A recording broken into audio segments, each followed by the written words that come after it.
Hey, Chairperson Brody, the link is live and it's in community. And I believe we have enough. We have 1, 2, 3, 4 board members, oh, 5 board members. So whenever you are ready to get started, feel free.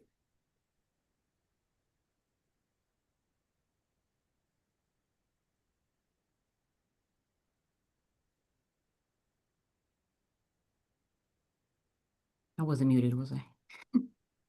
Chairperson Brody, I don't know if you heard me. Let me ask you to mute.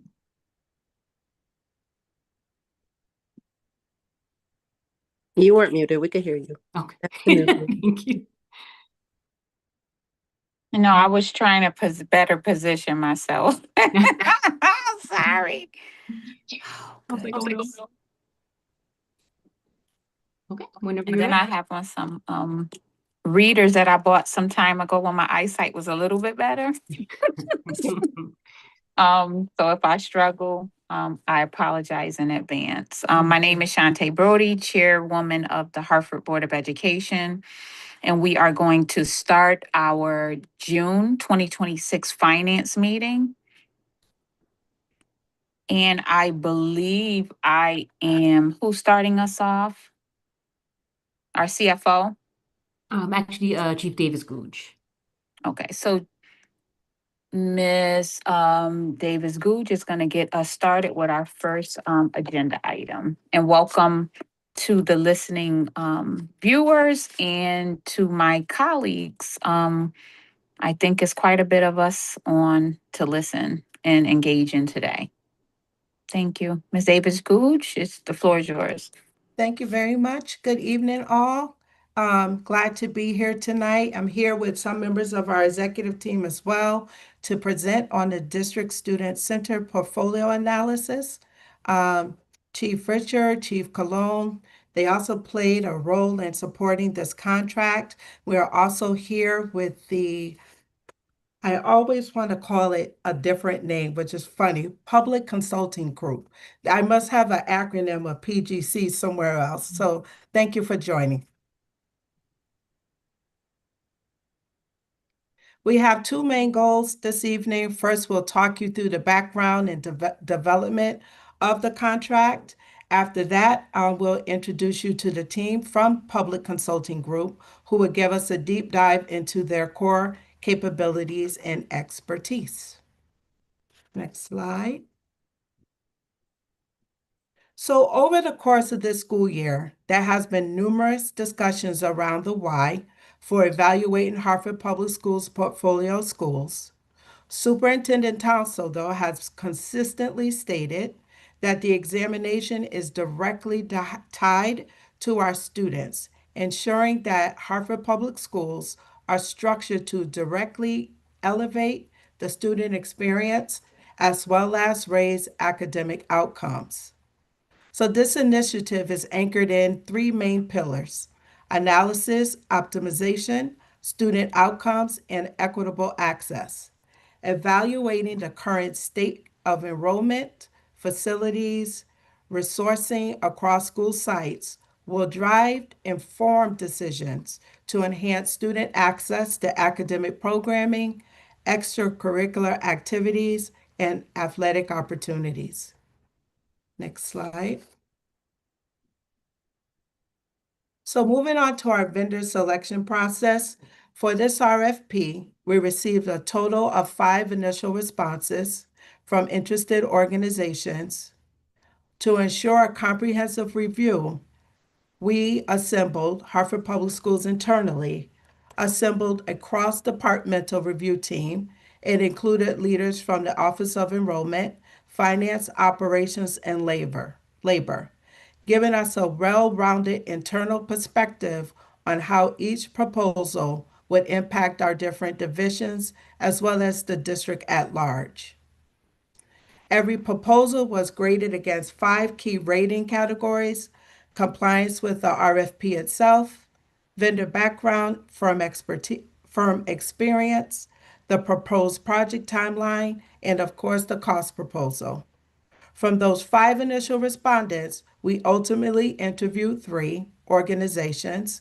I do want to note that one of the initially 4 invited firms to interview, one organization withdrew from the running due to a conflict of interest. Following the initial ratings, we had interviews, as well as took a deep dive into the scoring to select who we wanted to interview in person. The consensus around, I'm sorry, yes, the consensus around the public consulting group was incredibly strong, and the team highlighted the 4 main reasons for their choice. First, PCG showed exceptional operational foresight. They clearly understood the complex technical and relational needs to reach the desired outcomes. Second, we were struck by their sincere and earnest approach to working with us. I hope this becomes evident at the completion of their portion of the presentation. Third, their price proposal was highly competitive and structured well. And finally, their vision was perfectly aligned with our key goals. I'll just pause for a second to see if Chief Richard or Chief Cologne want to add anything before I open the floor to questions on purpose and process.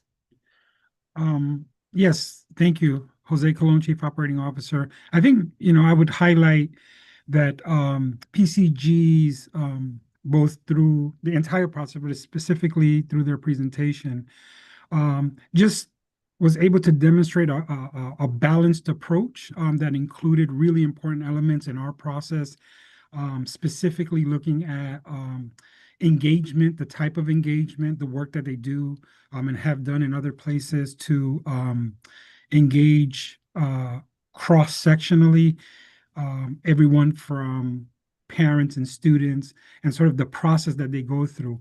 That, along with all of the other things that were mentioned in the rating categories, just sort of stood out as the most effective and balanced approach to what our objectives were. So I just wanted to highlight that.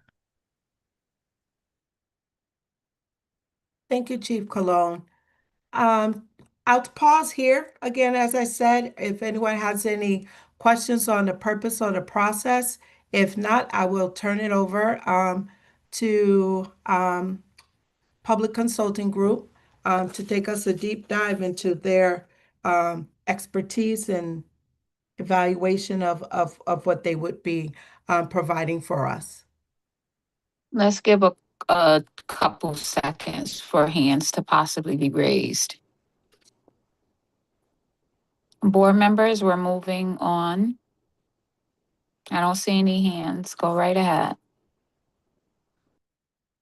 Thank you. I'm going to introduce you to the project manager, Anna D'Entremont. Did I do it, Anna? You're muted. You did it perfectly. I'm actually quite impressed. So we are Wonderful. so happy to be here today, and I'm going to introduce 2 members of my team who are also on with us, and we have a few others who are watching, I believe, just not on this on the live feed. And then I will turn it over to Lynn to actually walk us through our presentation. So along with me, I have Lynn Williamson on, as well as Lauren Mons. And Lynn, I will turn it over to you. Great. Thank you, Anna. We'll go to the next slide. And thank you, Sherry, for the introduction there. So my name is Len Williamson. I'm a senior consultant at Public Consulting Group. We're also known as PCG. I live in Boston, Massachusetts, where our firm is headquartered, and joined with Anna and Lauren on our team. We also have Amy and Anna, who will be serving as members of the project team. We all are sprinkled around the Northeast region, so relatively proximate to Hartford and easy to get to for the on-site visits here. Next slide, please. So throughout the slides that we have here this evening, we'll address the list of questions that you see here on the screen. How does this proposal request align with PCG's current strategies and strengths? What specific elements of this RFP prompted us to respond? What is PCG's experience conducting an analysis of this type? What is an example of a comparable urban district where PCG helps leaders make difficult portfolio decisions? How did we balance community input, student experience, and financial realities? Given the varying school structures and specialized programs in Hartford Public Schools, what primary factors will inform PCG's recommendation for a more unified system? And how will PCG design and sequence stakeholder engagement in Hartford Public Schools to ensure community trust, transparency, and timely decision-making? How will we make sure all voices are included? So with that, we will get into a little bit more of our backgrounds here. For 40 years, PCG has provided solutions that matter to state and local governments. We have over 2,000 professionals nationally and internationally helping our clients to maximize resources and reduce costs, enhance decision-making and operational efficiency, streamline processes, and improve outcomes. Next slide, please. At PCG, we have a large national footprint, including active contracts in 49 states, both local contracts as well as state-level contracts. We have projects in 17 out of the 20 largest districts in the country. We also have strong local presence in Connecticut specifically.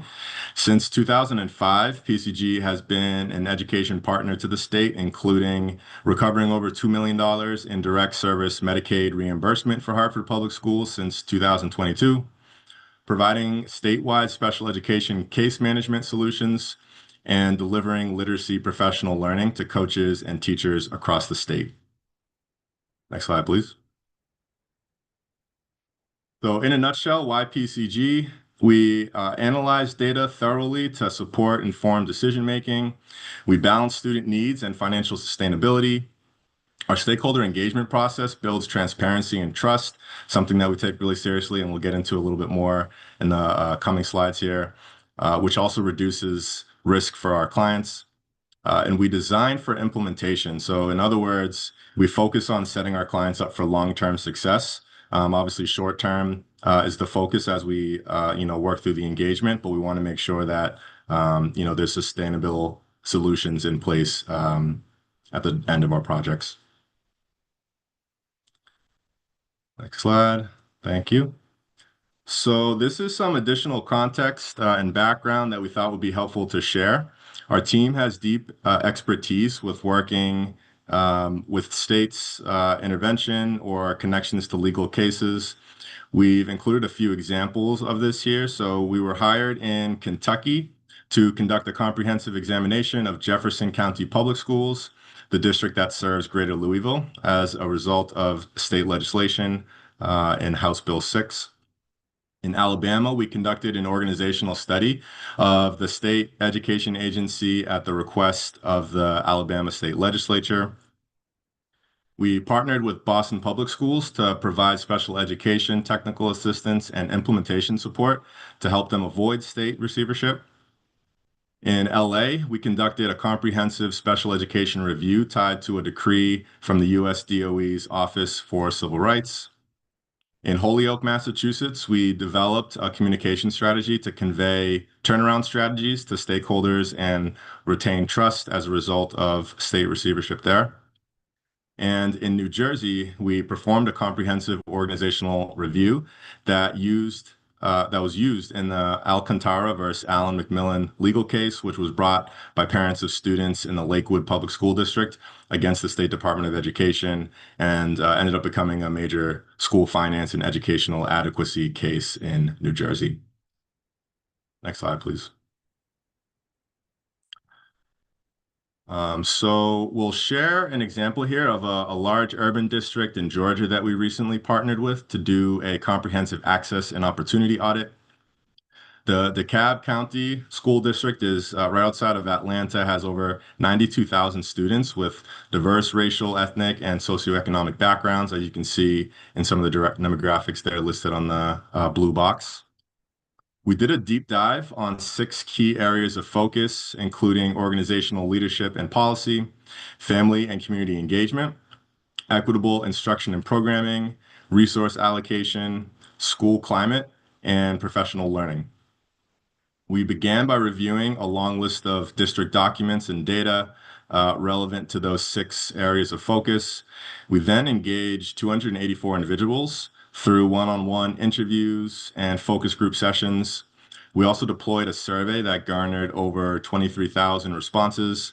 And then we took all of this quantitative and qualitative data, we analyzed it, we drew meaningful findings, and we developed recommendations for the client across each of those 6 focus areas. From there, we had recommendations, a list of recommendations for each section, but we distilled it down, narrowed it down into a few primary goals or recommendations that we felt like had the greatest urgency. And you can see those listed at the bottom there. I won't go too into detail there, but the first one around district-wide access and opportunity vision, it was clear that the district leadership had a strong vision for where to take access and opportunity and to have more equitable outcomes for students. That vision wasn't making it all the way throughout the district staff into the school leaders and into the classrooms and the family communities as well. And so we supported them in thinking through how to make that communication more clear and consistent so that that vision was really living in the culture of the district. Second is the access and opportunity accountability framework. So that was focused on establishing and tracking key performance indicators that could really make sure that the goals were being revisited and that progress was being tracked. And then thirdly, the school-based access and opportunity integration was focused on building out an access and opportunity liaison program at the school level, which involved having a staff person who was dedicated to and responsible for clear communication and consistency in terms of that vision from the district living out in the community of the school and making sure that families in the school communities were also kept updated and in the loop. Next slide, please. These next few slides, I'll cover relatively briefly. We wanted to just highlight some examples of how our team translates data analysis into clear and digestible visuals for our clients. So on this slide here, we have on the left-hand side, the way that the CAB refers to their district is they break it down into 7 sub-districts, what they call board districts. And so across each of those board districts, we took a look at different student demographics and did a comparative analysis across the 7. And you can see that chart there on the left. On the right-hand side, we have a similar breakdown of student demographics across the magnet school and theme school enrollments. Next slide, please. Here we have a couple of visuals around resource distribution. So on the left-hand side, it's pure per pupil expenditures. So what is the cost per student in each of the schools across the district? There's about 138 schools. Each dot on that graph there is representing a different school. On the right-hand side, we took a look at the age of facilities across the district, the different school buildings, and did an analysis on age and maintenance levels. Next slide, please.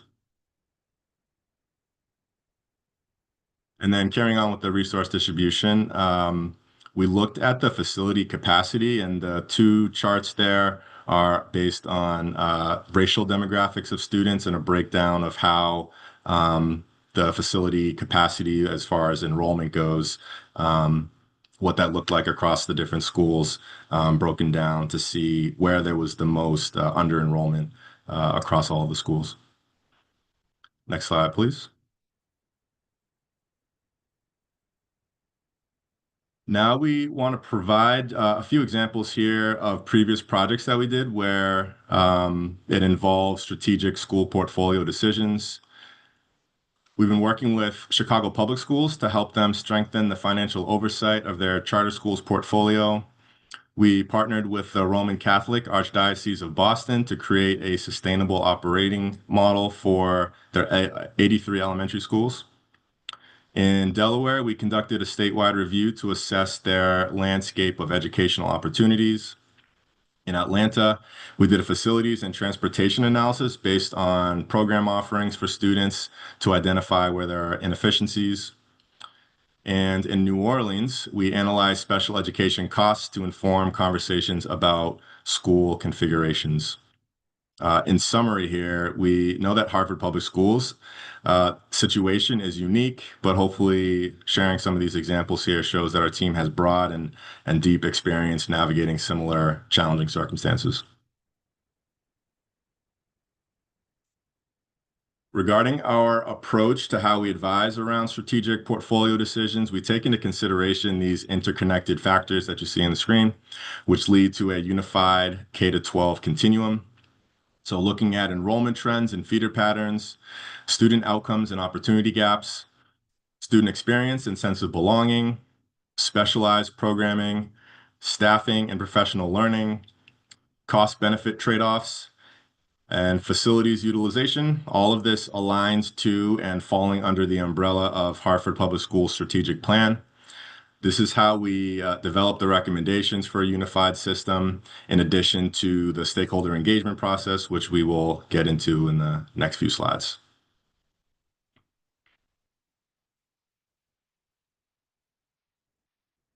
We'll jump to the next.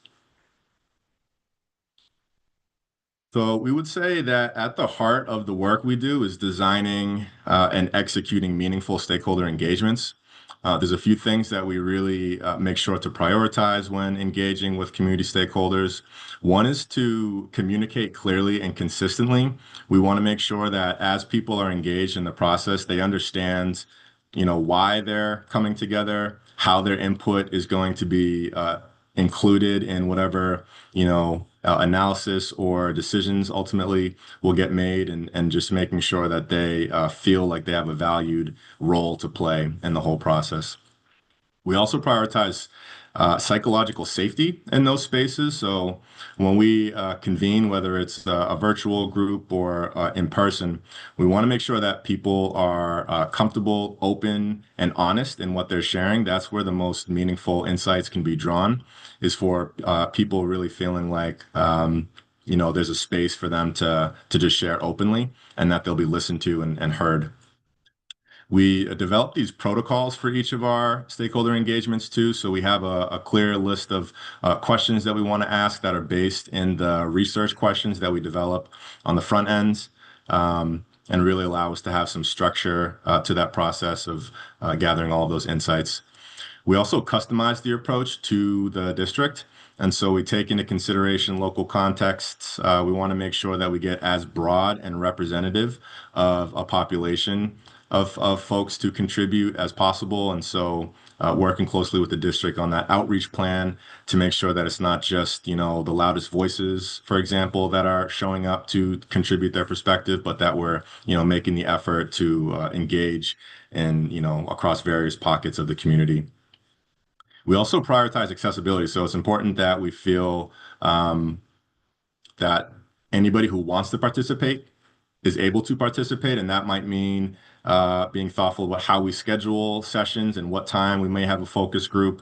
That might mean, we hold something as a virtual engagement if people can't get to the in-person site. But we also do love to sit down with people in a room and to really get a sense of, what their experiences are like on the ground as we collect all of that information and use it to inform the direction that the decisions end up going. Next slide, please. For data collection and analysis, our plan here with this engagement in Hartford is to have a comprehensive survey that would be used. We use surveys to really get a broad representation of perspectives. We shared the example in DeKalb where we got 23,000 survey responses. Overall, our team over the past year has totaled over 60,000 survey responses across different engagements that we've been involved in. And so something that we have a lot of experience with, can do, rather efficiently, and really draw some valuable themes across what people are saying. It's really helpful to be able to identify some key priorities that rise to the surface across, specific groups, and use that to inform some of the recommendations. We also have focus groups and interviews, so where the survey may be a little bit broader and can get more participation in a quicker period of time. The focus groups and interviews are really where we dive in deeper and draw some really meaningful insights from folks.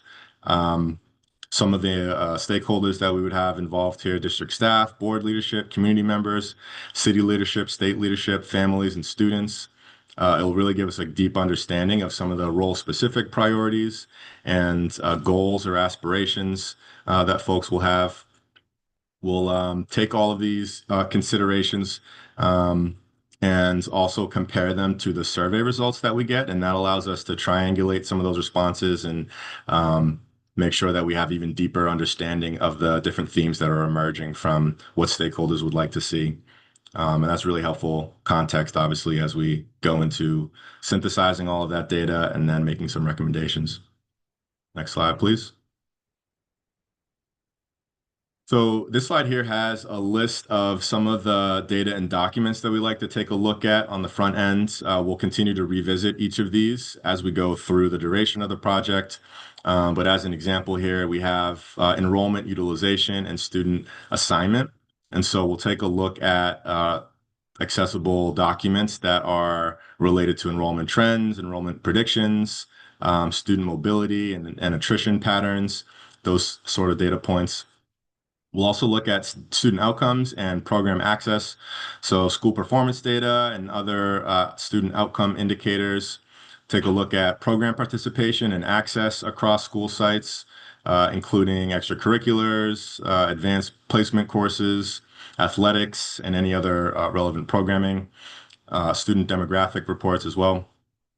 For Connecticut and Hartford studies and reports, we've already kind of started looking at some of these things, but the Mayor's Blue Ribbon Commission Report, the Comprehensive School Choice Plan, the Chef First O'Neill Comprehensive Study, and then the 2017 Model for Excellence report. All helpful context for us to dive in and again, but get that strong understanding of what is currently going on in Hartford Public Schools to help inform the future direction.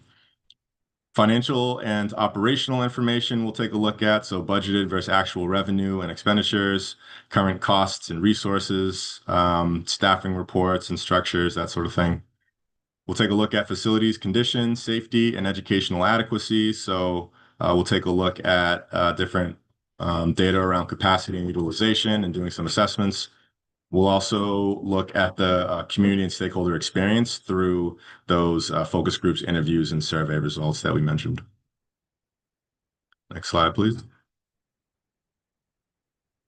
And so we wanted to highlight here that we have a strong process to communicate sensitive information. As part of the work that we do, we always have a pretty wide range of perspectives, and especially around issues that people care deeply about, namely their children and their money. We want to make sure that what we're doing in communication is really thoughtful. So as I mentioned, we intentionally seek input from a wide range of voices. We use multiple engagement formats. We prioritize accessibility and representation. We build feedback loops into the process. So it's important to us that as people engage as stakeholders in the process, that they don't just feel like they can share their perspective and then don't know what happens with that information. We want to make sure that folks feel like they're being heard, that they're being listened to, and that their perspectives are really valued. And so reporting back on sort of the status of things and making sure that there's clarity around what's happening with what people share is something that we prioritize. We often institute something that we call "You Said, We Did," where the community is sharing and providing those insights. And then there's a report back out to say, okay, here's what we heard from these engagements. Here's how this is going to be used to inform the direction that we take things. Does that mean that every idea or suggestion ends up getting acted upon? Not necessarily. But if there's that clarity to say, here's what we're doing, here's what we're not going to do, and here's why, we found that can be really effective in establishing trust between the district and the community. We also make sure that the decisions are evidence-based and data-informed. So that's, that synthesis that we do, collecting all of that qualitative and quantitative data to help make sure that decisions are informed, and then preparing leaders for clear and consistent communication out. overall, we're just thoughtful in the way that we engage stakeholders meaningfully throughout the process, making sure that there are touch points early and often. We also recognize lived experiences while articulating the big picture. So we're aware that, individual experiences on the ground are very important. And there's also the balance of the big picture and the whole system as far as the school district. And sometimes, those two things can be a little bit in tension. And so we are just thoughtful in how to navigate that and communicate in a way that's really thoughtful, especially when there's communication of sensitive findings. We want to make sure that there's sensitivity to, word choice and tone and how things get communicated out, again, to make sure that things are set up for a smooth implementation process moving forward. So in closing here, at PCG, we understand public education systems. We help our clients navigate complexity. Although we do work around the country, we really focus in, and there's a hyper focus on our clients and their local context to make sure that we have as good of an understanding as we can of what's going on the ground and tailor our work and our solutions to their specific case. We also deliver high quality work that's on time, on scope, and on budget. Definitely pride ourselves on that. And then we prioritize flexible client service and satisfaction.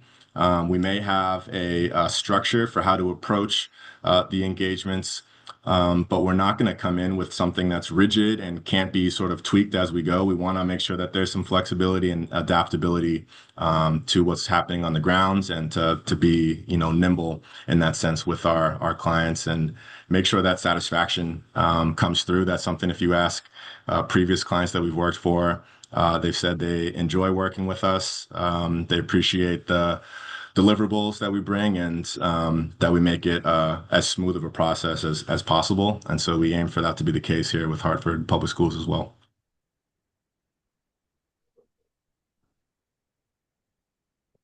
Thank you, Anna and Lynn. I think it's a good time to pause for questions. I think I'll just touch on the deliverables that was written into the contract. Certainly high priority analytic questions to lead for the engagement, detailed work plan, a planning tool, and also, last but not least, a summary report, which will include portfolio scenarios and the recommendations. It's also important to note that while the contract term is year, because that's what we do for our contracts, it is planned to, the study is planned to take place over 5 months. I have there 4 phases, but with the last phase being the summary report. So just in terms of our planning for the upcoming school year, I just wanted to note that we are looking for recommendations to be finalized sometime early January. So I'll open the floor up to questions to board members, if that's okay, Chairman Brody. Yes. Are there any questions?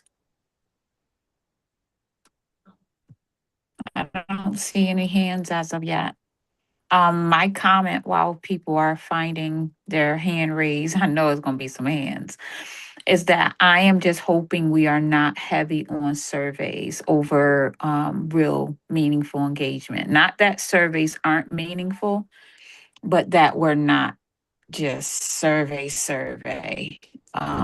We do a lot of surveying, which I'm hoping you get access to, because we get, like, as a parent, I know I get a lot of pulse surveys. That's something new that we're doing, like in this moment in time.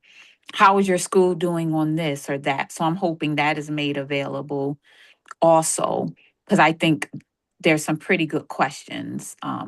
So I will go in order that I see them. Board Member Estrada Perez.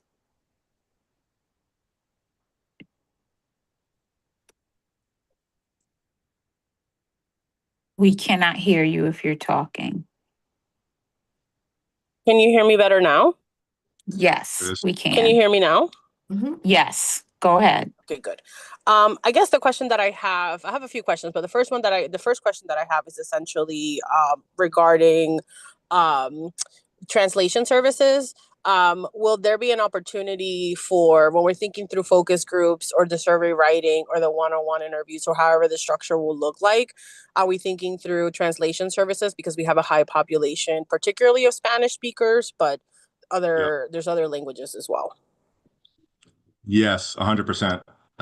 That's something that we normally do for anything that gets communicated out. If it's written and needs translating, we have the ability to do that internally, as well as if we need live translation, we can get that coordinated too. But we find that that's a really important part, as I mentioned, to the accessibility and, gaining as much insight as we can and having as much participation without any barriers. The translation piece is a big part of that. Thank you so much. And I have one follow-up, if that's okay, Chairwoman. Yeah, go ahead.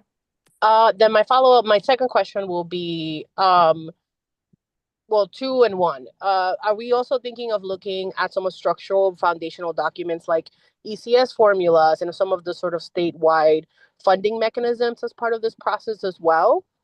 And the second part will be, when we're thinking through what, based on the scale of how big HPS is, what were we thinking in terms of the number of focus groups or one-on-one interviews in terms of like scale?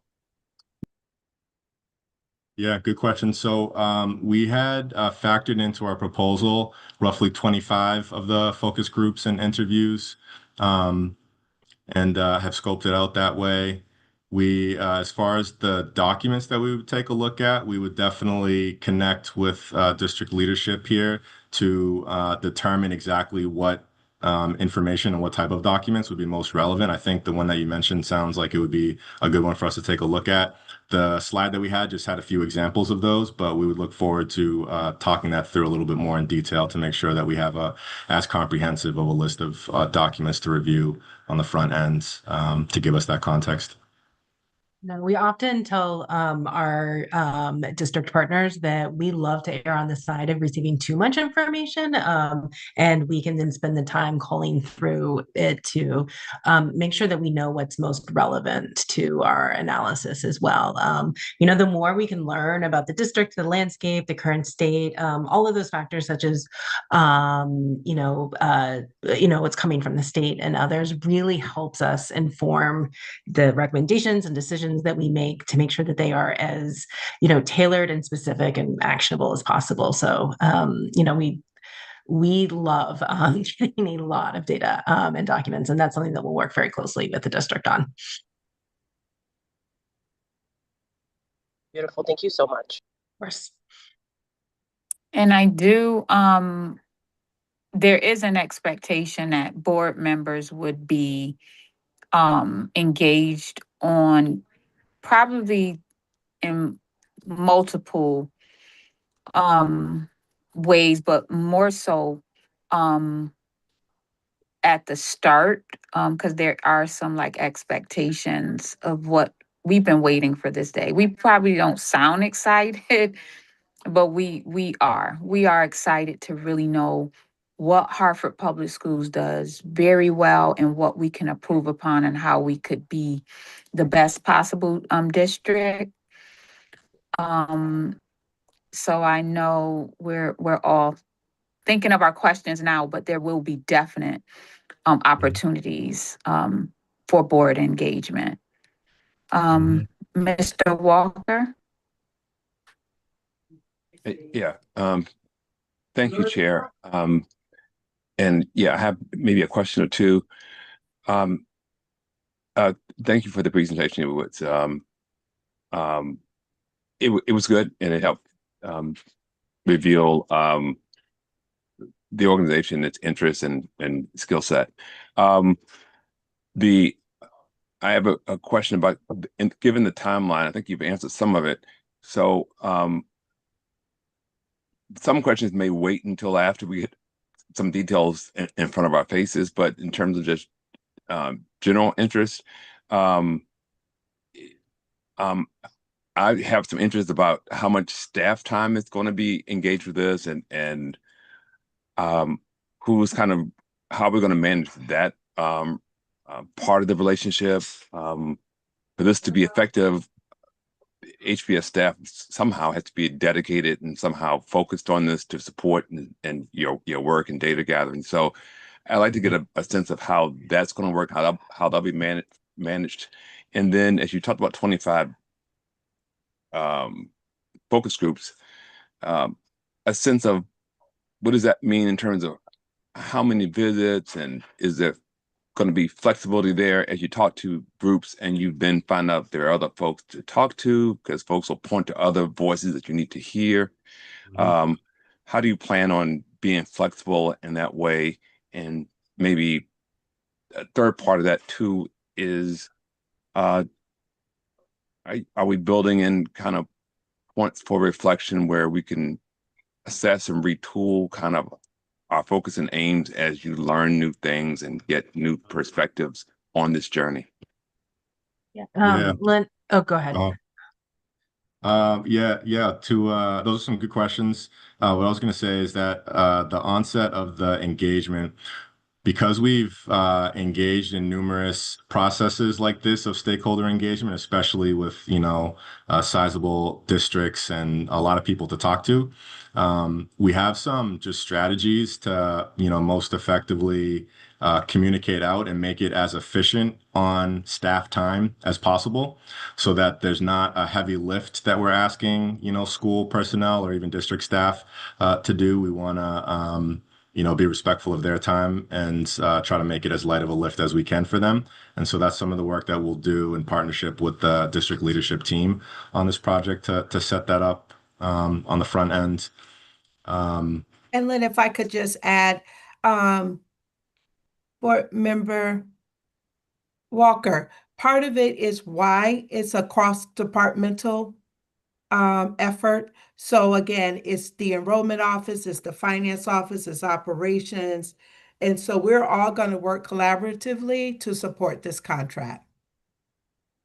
Right? We're going to be pushing in at different points of where specific data is needed and specific engagement is also needed. And then to go the ahead, Lynn. point around, sorry, one more, and I'll pass to you. The point around flexibility in the engagement too, as we learn new things. We want to remain nimble like that and be able to ultimately deliver to Hartford Public Schools what's the most useful, final report. And so we will be open to that. I think there's ways on the front end, again, that we can design it so that we sort of minimize like major pivots along the way and can anticipate ahead, so that we're not just reacting in the moment, but can kind of, do a little bit of foreseeing it down the road to inform, what we're doing in these engagements. But we do want to make sure that you guys end up with the most valuable outcome here. And if that requires a little bit of tweaking as we go, we'd be open to it. Anna, you want to add to that? No, I mean, you touched on what I was going to share. One, additional thing is we take project management incredibly seriously at PCG. I think it's the thing that we pride ourselves most in all of this work. And as part of that project management approach, a lot of that is to make sure that we're minimizing the level of effort on the district as much as possible, because we know everyone also has day jobs that are beyond full-time jobs in this process as well. And so and in setting things up, we have regular touch points along the way. And getting to your question about that opportunity for feedback, something that we make sure that we're doing, we like to have weekly project management calls set up where we're really using it as a time to push forward as much as possible. And especially given a timeline like this where we have a lot to accomplish in 5 months. But what we find are those calls are often usually the most effective way for us to also be, not just like knowledge gathering, but also sharing back as well, testing out ideas, saying,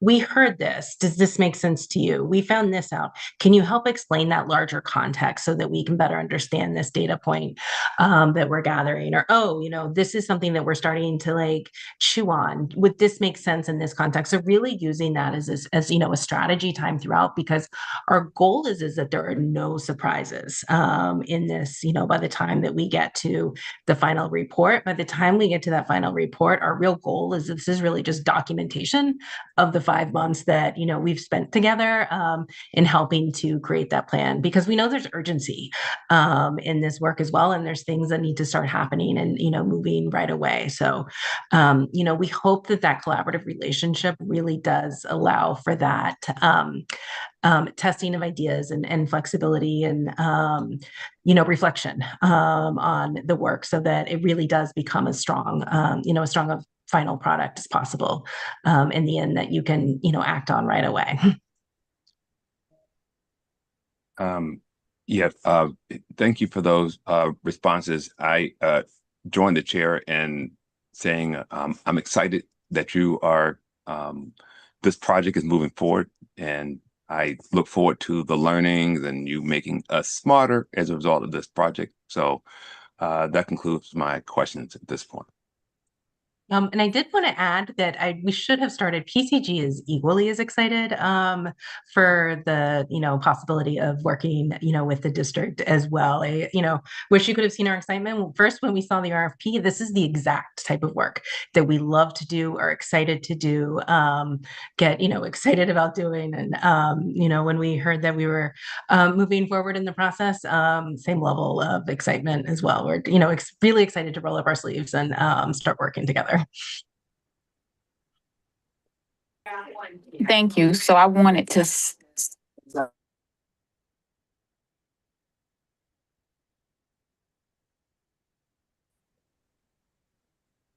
thank you. So my question, not question, but comment, I'm assuming that we will, like, you will meet with our staff to know, like, the community that we serve.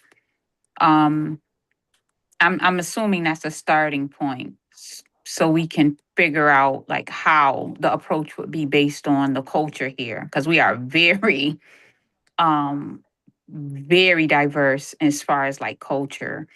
But I'm assuming that that will happen before the approach and the engagement. So I think I'll digress with my questions along those lines, because I'm knowing there's like, when we are starting, this is, so you can get a feel of how and to plan appropriately. I Yeah, think that's a given. I'll start, Chairwoman Brody. I will say that the work plan that is part of the deliverables is something that, like, there's going to be ongoing communication. Mhm. We'll be in contact with Superintendent Townsend to talk about what that looks like. But certainly, yes, all of that will be shared as we move forward. Yeah, not like from here and from the board meeting, we got our questions and that's all our questions to get in and then off to do the work. I know that there's some other engagement. So that's Right, what we right. feel like. Should I ask Yep. this? Should I ask that? So yeah. So I will, Ms. Darrell Ledger has a question. Thank you so much. And good evening, and thank you for the presentation thus far. I have a couple of questions. The first question I have is with regards to the, and I hope I say it correctly, the you ask, we did model, if you will. Can you just tell me, like, what has there been something like, when they asked, the community asked, or the school community, if you will, for something and it was not able to be delivered, how was your delivery of not being able to deliver that particular request handled? That's my first question. Sure, I can take a stab at that one. So I would say in those situations, it's about how you articulate the why of what decision was get made, what did get made. I think it's important to share that, we heard what folks said here. There's also many, many different perspectives on the matter, and a lot of those were taken into consideration. And there's no way to, satisfy every single request. Sometimes that might mean that it's not a no, it just means not yet or not right now. And so that can be communicated. But what we've found is that when there's clarity around why the decision got made the way that it was, and how different perspectives were considered along that process, folks generally understand, like, okay, there's competing priorities, and not necessarily every single request is going to get answered right now. But clearly there was some thought that goes into it. I think that's what we've seen in building the trust, is that when stakeholders understand that there was serious thought given to it, there was some consideration, there was deliberation around it, there was a lot of different factors that were weighed in, they can ultimately understand, okay, they had to make a decision, and it had to be one way or the other. And that usually lands a little bit better than if it was just something that was hastily decided on and there wasn't that consideration given to it. Thank you so much for that response. And the last question I have for now is, what experience, if any, do you have with public Montessori schools? And if so, how has your engagement with that community been? I have some personal background with Montessori's, but I'll pass to Anna because you might have a little more context on PCG project work related to Montessori. Yeah, so I also have personal background having children who went through Montessori schools. But so, I mean, PCG often works with school districts that do have public Montessori schools as part of the, one of the schools within their larger portfolio of schools, whether it's Magnet or others. Several of the examples actually that Lynn shared, thinking of a few off the top of my head. So Delaware, for example, the Delaware Department of Education, they're really interesting in that they're actually a full choice state. So if I am a Delaware resident, I can go to any school within the entire state of Delaware, and they have a number of public Montessori schools as part of their choice option. The Archdiocese of Boston, which was another example that I know Lynn shared in that sheet, also has not public, they're obviously parochial schools, but Montessori schools as part of their, or Montessori focused schools as part of their approach as well. But oftentimes in many districts that we work with, whether it's through a lens of special education or others, Montessori is one of those types of schools. And as Len and I both said, we are both strong, I hope this is the right response, but strong proponents of Montessori education. Thank you so much. Because in Hartford, as you may be aware, we have two under Hartford. So. Okay, thank you. Sure. Ms. Estrada Perez. Thank you, Chairwoman. I'm just a follow-up and wanted to join and say, yes, I am also very excited having done some of this work in other places, and also knowing the power of being able to make sound decisions with real data. I'm really excited to see the learning and what we sort of land on. What question that came to mind was also in terms of, once the report is ready, and we are ready to share out some of those results and recommendations, is part of your communications plan or strategy include the dissemination of those results in terms, because we'll be doing some focus groups, some outreach for surveys, and often sometimes they could land in, we ask for this data, but not a lot of follow through happens on the reporting. And I'm not saying this just as Hartford Public Schools, but this happens in general, where then when it comes down to the report being completed and disseminating those results, sometimes that doesn't come through as strongly. Is that part of the plan here, to be able to have a strategy and a communication strategy with the district and with you guys as to how we want to showcase sort of those findings and recommendations at the end of the process? Yeah, so I mean, doing the dissemination isn't part of PCG's current scope, but what we absolutely would do and would do with any project is, and part of that preparation for delivering the final report would be having, conversations with the district to, provide recommendations and strategies for what that, after the fact outreach looks like. We often do as well as just in that report delivery. I believe we have, the final board presentation built in, and we'll often give community presentations as well as part of that too. but agreed that, the thing that we most don't want to happen, and so we'll be working with the district, along the way to ensure that's not the case, is you don't need another report that sits on a shelf. We don't want to spend time working to write a report that sits on a shelf. And so, for us, throughout the lens that we're going to be approaching with this work is making sure that it's something that, is both communicated out, and, in terms of transparency, as well as gives you, the district, next steps to be able to, immediately act upon. Thank you so much.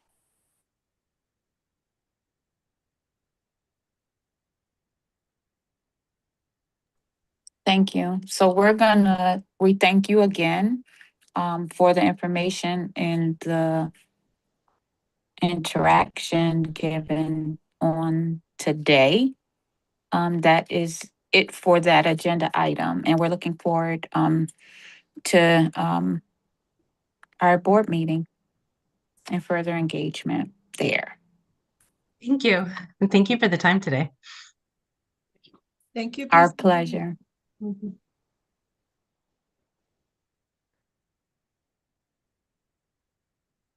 So at this time, we are moving on to our next agenda item, which is Naviance Power School amendment. Dr. Colburn is going to lead us in that. Good evening. Thank you, Chairwoman Brody, and to our Finance Committee. We have an amendment to our Power School contract looking to add on Naviance. And one of the things that I want to add in thinking about this is we've been exploring college and career readiness platforms to make sure that we have the best platform for our students. And so one of the pieces with Naviance that puts it at an advantage right now is it's already integrated with Power School, so it allows for a seamless adjustment. In exploring platforms, one of the things that we wanted to make sure was that it was aligned to our strategic plan and our priority in terms of what it is able to do with preparing our students for life beyond high school. And so we did engage in reviewing what Naviance was currently offering, and they were able to offer some additional pieces. Plus, because we did let them know we were exploring some other platforms, they did give us a cost reduction, which we are really excited about. And so I will turn it over to Ms. Olinger-Quint to talk through how we use Naviance and what the adjustments are. Thank you, Dr. Colburn. Good afternoon, everyone. All right. So Naviance has been in use by our district for a few years now, and it is used primarily by our students in grades 6 through 12. So all of the middle and high school students in all of our schools, and also heavily used by our school counseling team. This system provides us with a web-based platform that allows our students to discover their strengths, explore career clusters, plan their academic pathways, and manage their college application process. So as I said, this includes all of the licenses that we will need for all of our schools and all of our students. It does additionally include 30 hours of professional consulting that will support our college and career readiness team and our school counselors. The contracted amount there includes the student licenses as well as the consulting hours, and it will be a 1-year contract. And also it supports our expansive learning opportunity strategy. It fulfills our state mandate to ensure that all students have a student success plan as required by state statute, and connecting their performance directly to their post-graduation goals. Christine, okay, thank you. So just a little bit more about what Naviance does specifically for student licenses. This allows our students to do interactive assessments that are individual and maps out their personality traits, interests, and learning preferences to potential career interests. They can do short and long-term goal setting and connect their schoolwork to where they hope to be by the time that they graduate. Remember, this starts in grade 6, so some of those might change over time. And certainly this isn't something that students do on their own. It does involve their family members. Their family members can also see the progress that their children are making within the system and have those conversations with the teaching team. School counselors and other teachers also are available to assist students throughout this process. So as I also said, connecting students to career profiles, they can explore what those career salaries might be, what those daily job descriptions might look like, and what type of training or learning might be required for them to achieve that career. They can also explore safe ways to find internships and job shadowing opportunities as well as apprenticeships.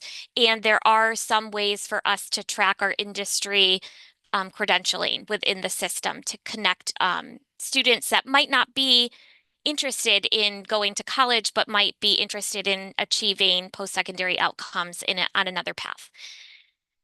Also very helpful to our 4-year planning. So it will allow students and school counselors to look within the school program of studies to map out how students will experience their 4-year high school plan of study to achieve the post-secondary outcomes they hope to, so they can explore those classes that might be aligned within that pathway.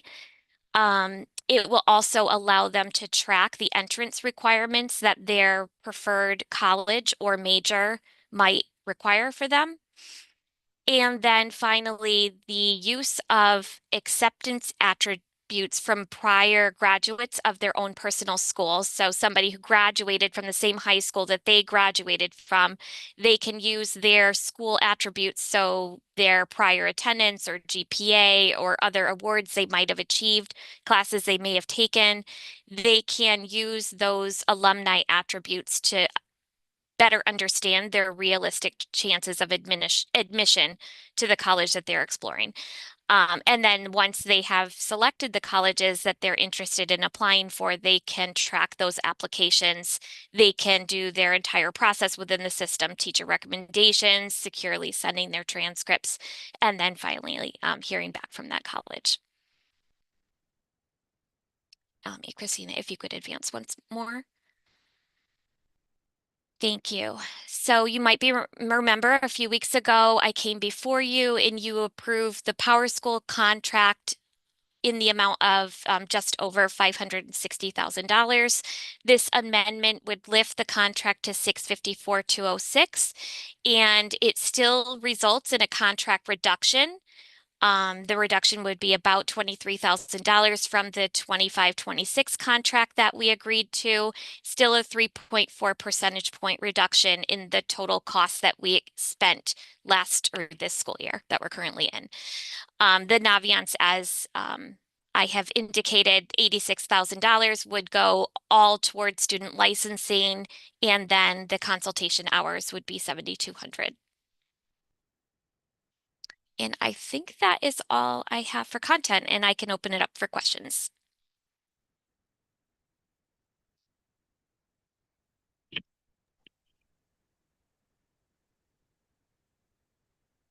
I can take the first one from board member Ledger. Yes, thank you so much. You're welcome. Sorry, I went mute. For the presentation, can you please go back to the last slide, the previous slide? Yep. Thank you. Just for clarity, clarification purposes, you said that it's a reduction. The amended amount is a reduction. It looks like it's an increase because I see. I'm sorry. Absolutely. So when I came in front of the board on the 19th of May, we had approximately a $43,000 reduction in total cost of PowerSchool services without the Naviance included, because we did not renew at that time, over the expenditures that we made in the 25-26 school year. So this year we spent $43,000 more on our student information system, on our assessment management system, on the Allaview financial system, and then on the student enrollment system. With the addition of Naviance, we're spending more than we did when you approved the contract on May 19th, but it's still $23,000 less than we spent with Naviance in the 25-26 school year. Does that make sense? So we spent money this school year to have Naviance, so I added that into the original comparable amount. Okay, so for further clarification, so hypothetically speaking, if it were to be added, what would be the cost of Naviance in addition to the, the what has already been approved, or is that it? It would be the 654. Okay. So you're asking for an increase of pretty much almost 100,000? It's the 93,000 contract amount. Okay. Yeah. All right. Thank you. I think it's the exact amount is $93,383.19. Okay. Thank you. That makes sense. You're welcome.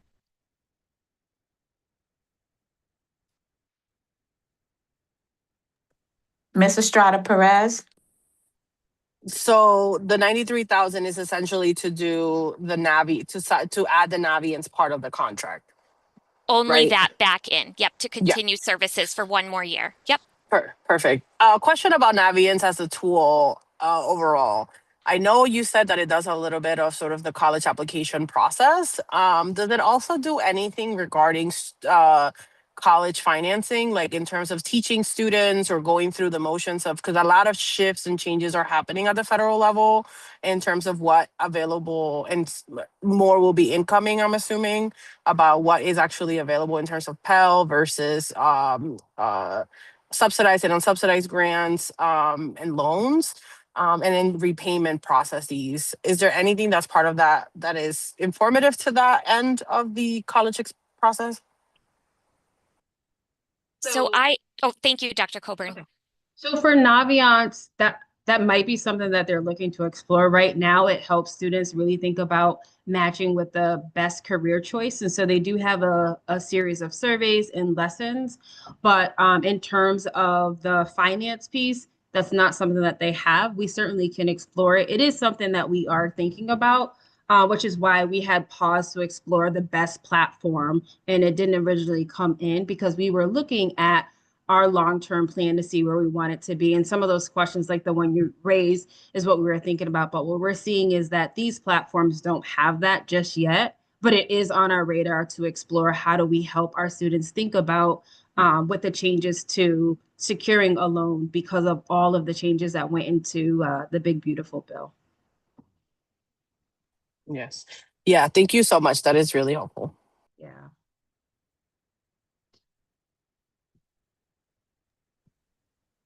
I don't see any more questions. Thank you so much. Thank you. Thank I have you. a quick. Here we go. Yeah, Mr. sorry, I Mills. couldn't get there in time. I don't necessarily know if this is more of a question or a statement, and I feel like waiting to the board meeting would be remiss of me. But I feel a little odd about this amount of money when, again, I'm not an expert in this, but I feel like this could be a position as opposed to a contracted thing. And given that we are cutting positions due to enrollment, I feel a little uneasy with the $93,000 contract for licensing for students when we could be giving this funding to more direct services. And I'm not really sure if there's a question in there. I can So answer maybe it if for you you. can allay some of those concerns, I guess. Absolutely. Thanks. So what Naviance does is it starts in 6th grade, and so there's lessons. It really kicks in ninth grade as students begin to think about life after high school. It is particularly useful for our senior students and our juniors as they begin to think about college. And so they've done the survey, they've done the work. It also connects directly to the college. So if a student is thinking about applying to, a series of college, they click those, and then it tells them based off of what Abby has suggested, is that a good fit or a match? And so it acts as a bridge so that if I'm looking to go to, Northeastern University, I click that, and all of my information is automatically sent. My teacher sends in the letter of recommendation. My transcript is there. I have a one-click application into the college.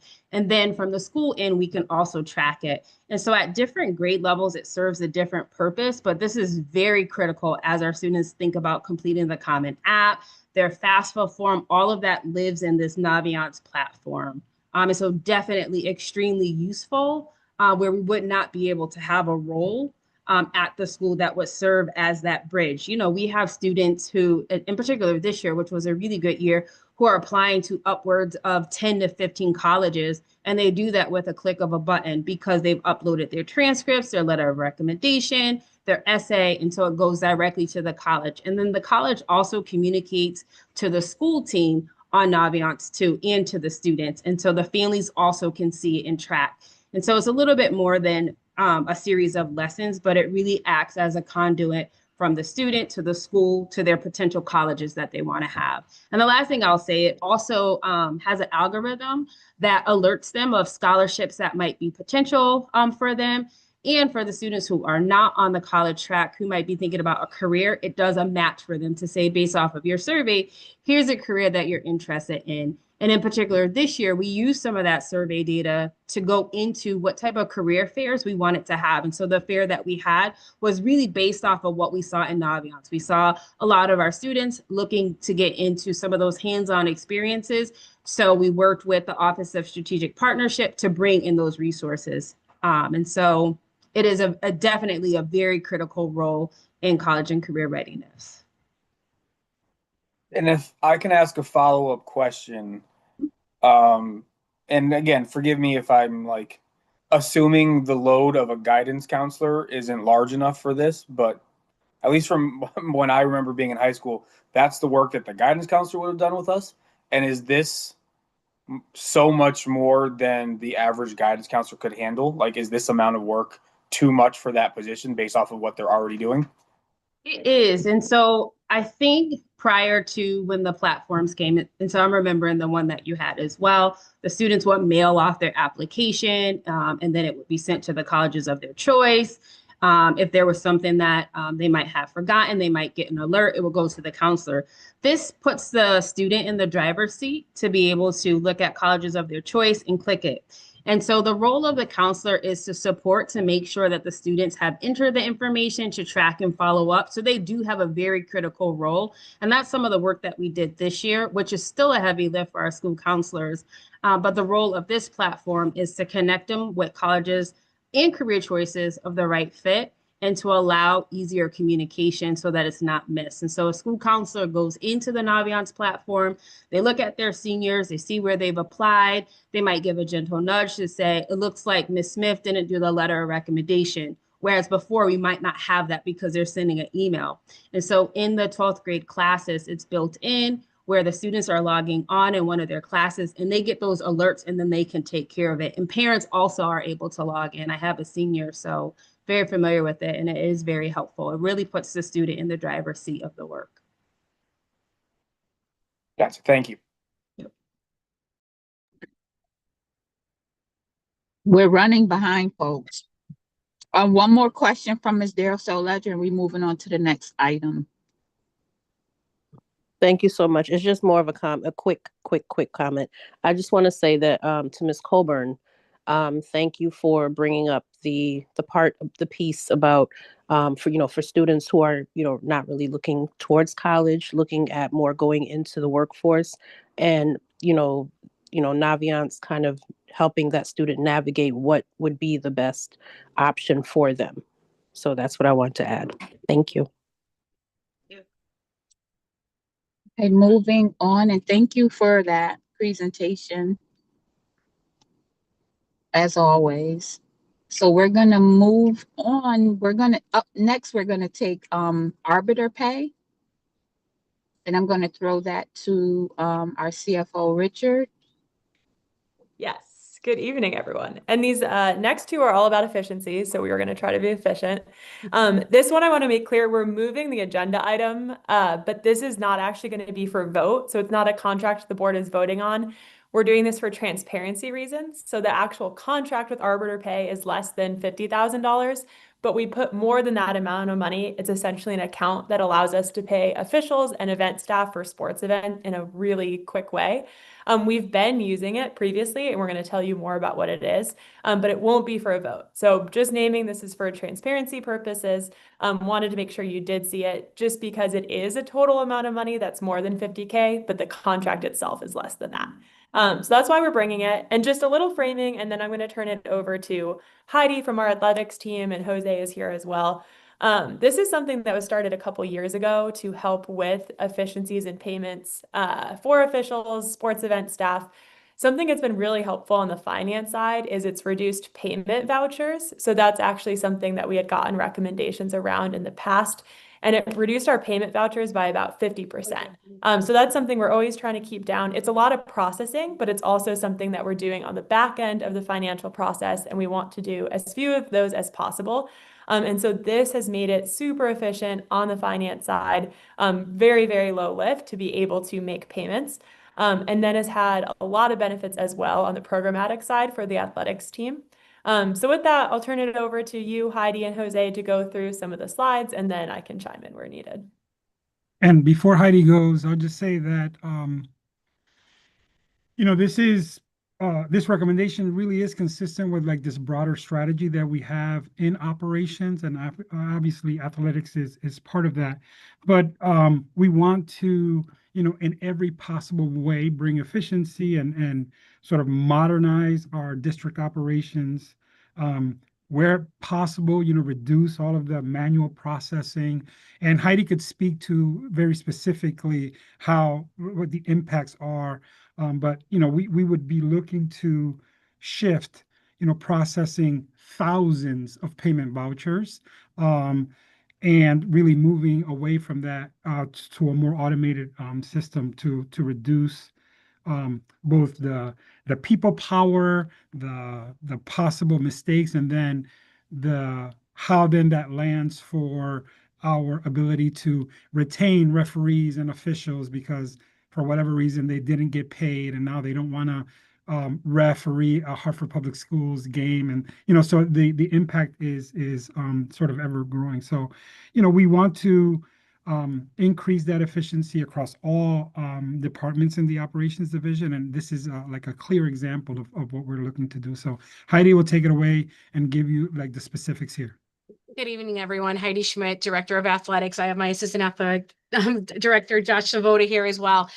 And because of timing, we could probably skip all the way to slide 7, because I have a side-by-side comparison about the old version versus the new version. This might help us a little bit with kind of pushing it forward so we don't waste a lot more time. But the manual process, if you see here, there were 2 to 4 week payment delays, and that was a good estimate. There were a lot of times that we would get jokes from officials that it was Christmas money when they were working in the fall because they would not get their paychecks until much later. We also lost a lot of officials as well due to the fact that payment was not getting to them in a timely manner. Now we can get payment issued within, and it could be even less than 24 hours. Soon as the game is over, there is a double verification that takes place in order to pay the official. The athletic director on site has to approve first that the officials or the game workers and the game personnel did show up, did do their jobs, and then they will verify it. Then it comes to our office. We double check everything. We double check the pricing, and then we verify it before it can even be sent through Arbiter to the officials. It takes away from repetitive data. For me to send in a payment voucher, I have to put the same information 3 different ways: on a payment voucher, on a sporting form, into Munis, then scan everything, upload it before it even gets downtown, before they even do their processing at central office, and then at the city.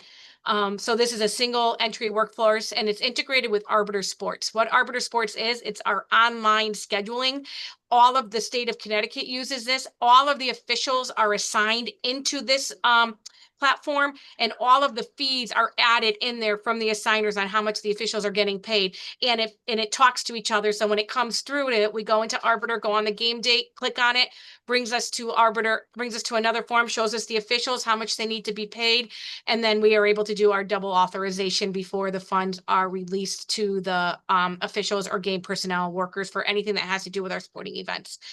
They take care of all the 1099s, the W-9s, the W-2s, nothing comes, our district doesn't have to take care of any of that. That is all done through Arbiter Pay. High administrative burden on schools and finance takes hours. We used to come in on Saturdays just to spend Saturdays to get our payment vouchers done because we didn't have enough time and the ADs don't have enough time to get them done in their individual schools. We're talking on an average of close to 2,500 to 3,000 payment vouchers a year for all of our game workers. Arbiter Pay doesn't make any money off of this. They just have the platform fee that we pay to them. And this is strictly every bit of this money that we put into this account to pay them goes directly to the game worker or to the official. And it also, this will reduce the staff workload. Frequent payment errors, missing checks, none of that happens. We don't have to worry about that. It's less than a 1% error rate with this automated validation. We don't have to worry about phone calls or emails or spreadsheets or paper logs to make sure who was paid, who wasn't paid. Did we double pay somebody? All of those go out the window with this because it has an auditing system that is amazing where you can go in and pick it up by the official, by the school, by the sport. You can see how much was sent out to each individual person, and it will have the dates of the events that they worked as well. So that's the real-time dashboard with the full audit trail. Officials frequently followed up on late checks. We would get phone calls all the time, look into where is our checks, you know, when it's going to come out. This is automated notifications to the officials as soon as that money's been approved and put into their bank accounts.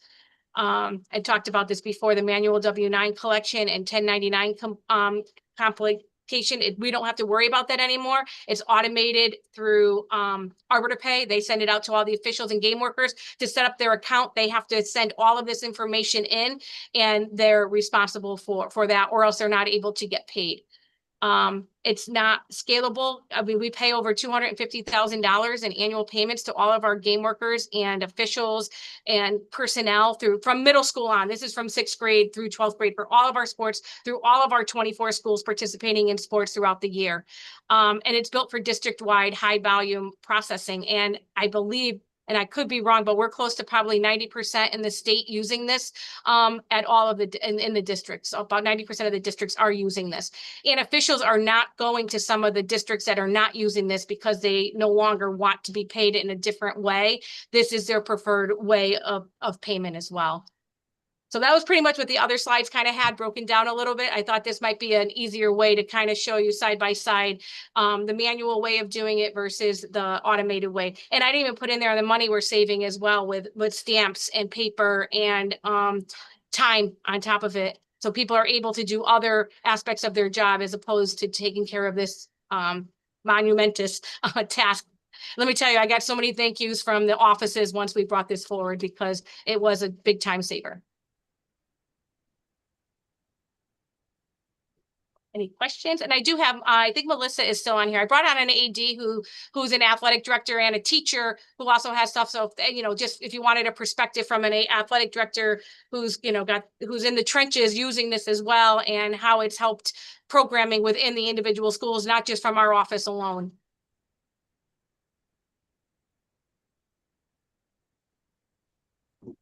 If she wants to have a couple of words, we don't want to force her. But if she wants she's been on here since 5, so maybe we can give her a quick shy for sure. So please enlighten us. Melissa. Hello, everyone. Melissa Annie St. Just. I'm the athletic director at Classical Magnet School, and I've been an AD. This is my, I believe, 3rd or 4th year. I can't remember as the time goes by quickly, but I have seen both sides. I've seen Arbiter Pay and I've seen just like the manual payment vouchers.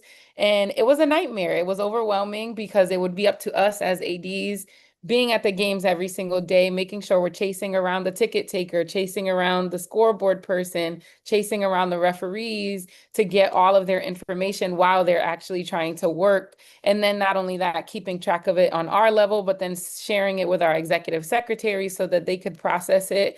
And the emails would be endless. And essentially, I would get emails from officials asking when they were going to get their pay. I'd have to go take time out of my executive secretary's day to ask her, like, when was this payment processed? When would they be receiving the process or their payment? And so there's no more middleman. And it's really helpful. It saves a lot of time. Everything is online. So you're not having to figure out like a record keeping strategy to figure this out on top of like already teaching or managing your other caseload from your full-time position.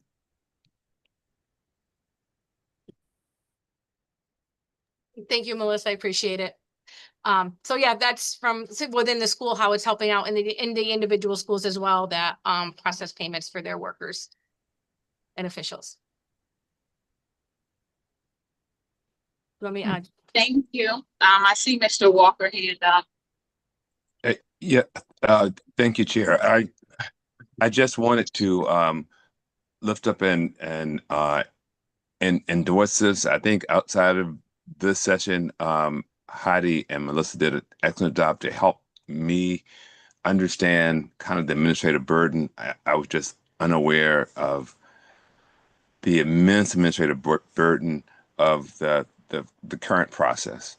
And all I would say to administrators that are online, like, I pray that this is not happening in other parts of the district operations. And if it is, we should do everything possible to work this out of our system. I had no idea. I am just saying that to say that it's worth you bringing this to us and talking to us to help us to understand. Yeah, that's all I would say is that I totally endorse this, and it actually should have been done sooner, as I now understand the burden it has been on the administrative side of the house.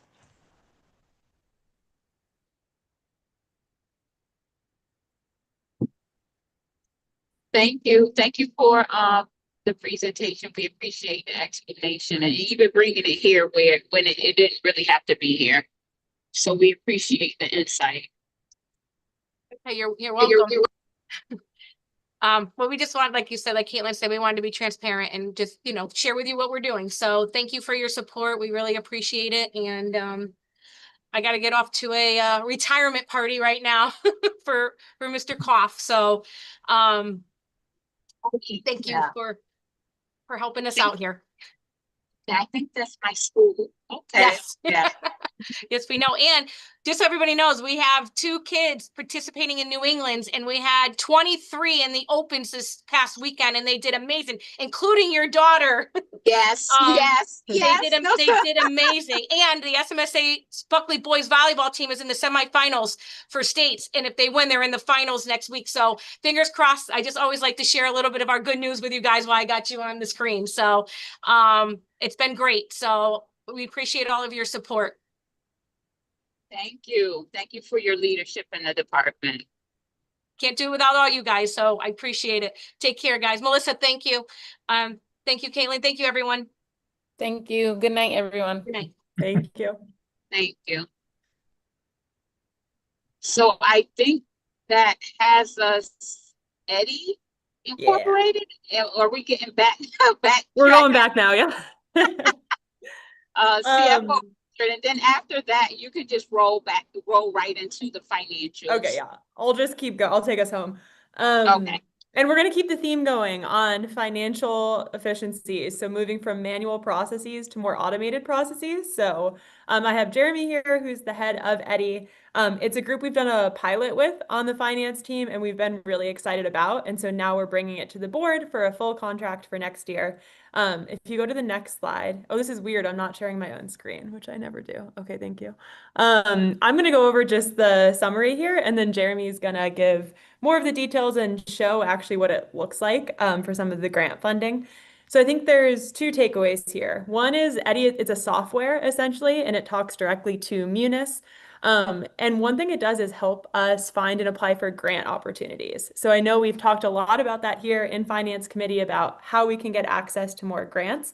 And you'll get to see kind of what that looks like. But based on our profile, our demographics, other grants we have access to, it's helping us find grant opportunities and then actually helping us apply to them based on other grant applications that we've done, based on other information about our district.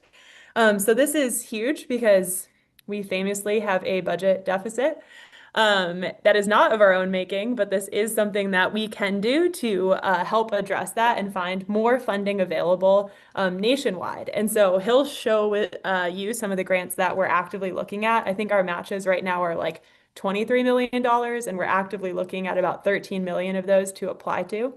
So that part is super exciting. It's actually been something too that's brought together different teams. So the finance team with various programmatic owners, department leaders to have now weekly meetings about our grants. So both the grants that we are entitled to, right? The grants we get from the state, the federal department, but these are now saying, and hey, let's actually spend time looking at other grants that we can apply to. So super excited about that. It's freeing up time to actually do that next step of getting new grant opportunities. And then the other piece it helps us do is just finance process efficiencies. So as you heard with the arbiter pay stuff, there is some stuff that has been done in the past that just takes a lot of time and is super manual. One example of that is and this is currently true and what we're trying to change. When teachers have to fill out stipend forms, it's completely manual. Like they're writing on a form, they're sending it to various people. The calculations are done like written on the form. It drives me crazy. And so this is something that we can totally automate. And so Eddie has helped us pilot what that can look like to just make it be all online, all trackable, all in one place, to not have the manual portion of it. They're also piloting that with some of our accounts payable, so our invoices. Right now, people are manually checking the invoice, seeing if it matches a purchase order, and inputting data into the system. And when talking with our team, they were super excited about the thought of not having to do that component, because what it does is free them up to spend more time problem solving, actually talking to schools and troubleshooting issues, talking to vendors. So just freeing up the time from the really manual pieces for the finance team to be more customer service oriented, which is one of our goals. So that's the kind of high level overview why I'm excited about it. It's really helping the humans we do have on the team focus on the most important pieces and getting us access to more funding. So the contract amount is $132,000. Our goal is that we get grants well in excess of that justify it. And I'll say right now, we won't do it again next year if that is not true. So the ROI will directly be related to how much grant funding we receive and also how much time we save on the finance team. We're a small but mighty team, and so this really does free folks up to, like I said, focus on really helping our school sites and departments. This is connected to our priority on operational and management excellence, so it's both new funding for us and more efficient processes. So with that overview, I'm going to turn it over to Jeremy. He's been working directly with us. We've had a great partnership so far as we've done the pilot, and he's going to tell more about some of what we've done and then what we're looking to scale. Wonderful. Well, thank you all so much for having me today. And I'm excited to walk you through what we've done with the team so far, but there's much more to come in the next year. So we take pride in really supporting districts across the country right now to do more with less, especially on the finance side. And right now we are focused on helping the district increase funds. So we have a steady flow of grants. Over the past several weeks, we've built a great cadence meeting with the team to be able to apply for those grants. As Caitlin mentioned, one of the key things we've been doing too is actually working directly with your grants director to free up some of her time and also ensure compliance around all of your title sources as well. That's allowed her to be able to steward a lot of the grant processes, which I'll show you in a little bit. But we are matching you proactively with federal, state, and local foundations that are a good fit for your organization. We then also are able to use different technologies to help you apply for those grants in a fast way. And so in some of our other organizations, even really small districts, they've won hundreds of thousands of dollars this year. We had a an organization not too far from you all in New York won a $5 million grant 2 weeks ago. So there really are large dollars available for a district like yours to take advantage of.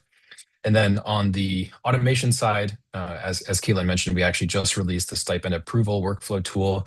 This will allow people from across the district to do this automatically, and then all the approvals will happen online. We have a tool that also is matching accounts payable to purchase orders, and we've been working really closely with Caitlin's team to automate that process end to end into Munis, and they've been awesome to work with. And then finally, this year also as a part of this contract, we'll be working on a requisition process as well as the purchasing side of things to streamline that part. So really end to end, we're both kind of increasing funds, helping save time, and also identify savings in the product. If you want to go to maybe the next slide, that'd be great. And so this is where we typically see value created in organizations we work with. And even on smaller scale, we're seeing huge dollars coming into districts. And I think this is a great opportunity for a district of your size to win substantial dollars. And then just through better management of grants, typically both in how you're spending them, how you're tracking them, as well as on the compliance side, we see a lot of dollars recovered. And then finally, in your case, I think we should see over a year in employee time saved via Eddy too. We're going to go to the next slide. So I think I kind of went through these in detail. So if you want to skip forward a couple for efficiency's sake too. Great. Yeah, these are all three things I can, if you want to flip one more, then I could potentially share my screen and just show you what it looks like if that works. Great, thank you. All right, so this is Hartford's platform. There's a lot on this platform already, but I just wanted to show you a quick example of the grant matches that you have. I think actually the number as of today is 43 million in matches that are currently on here in total. You can see these are coming from a variety of sources, and you see your teams already marked several of these as, for further exploration. There was one in progress right now. And we're meeting with, I guess, a really wide group of people across the district too to apply for these. So really is giving you a range of different opportunities. What Eddy does too is we break out these opportunities into all of their component parts, and you can complete them really fast on the platform too. So you'll see this is a fairly complex grant. We've broken it out into all of the component parts to apply for it, which you can then complete using your prior data on the platform. So all of that is in one place. And then that's on the grant side. And then I wanted to show quickly just the stipend payroll automation that we built. We worked really closely with the team to do this as well. But this is integrated with your Munis data. And so all you need to do now is when you're requesting a stipend is rather than go through this long process of the paper process, this now does a lot of this auto completion. And we have a set of approvers built into the platform too. You complete some basic information, and this is routed to the correct approvers for signature. They get an email notification, they log in and just have to sign digitally. So all this is done right out of the box for you. And similarly, on the accounts payable side, we're doing auto matching to purchase orders. And then finally, on the purchasing side, that's what we'll be working on this year with the team. So hopefully this gives you a quick preview of what's possible, and then a lot more to come too. Yeah, thanks, Jeremy. And all I will say to add to that, and it'll connect to what we talk about next, is that this is directly related to some of the public works recommendations that we received. So a whole bucket of that was grants planning and execution. And so this is directly aligned to those recommendations around managing our grants, streamlining that process, especially while not, having a giant team. This really enables us to still do a huge amount of work and get additional dollars. And the other piece it relates to with the public works recommendations is that they had recommendations around tightening specifically our invoice processes and purchasing. And so we're viewing this as a direct way to respond to that and really increase the efficiencies around the parts of the process that are more manual, are taking more time, and are more prone to error. While still obviously leveraging the humans we have on the team to be checking everything, approving everything, and then, like I said, able to focus on bigger problems to solve. So we will pause there and open it up for any questions.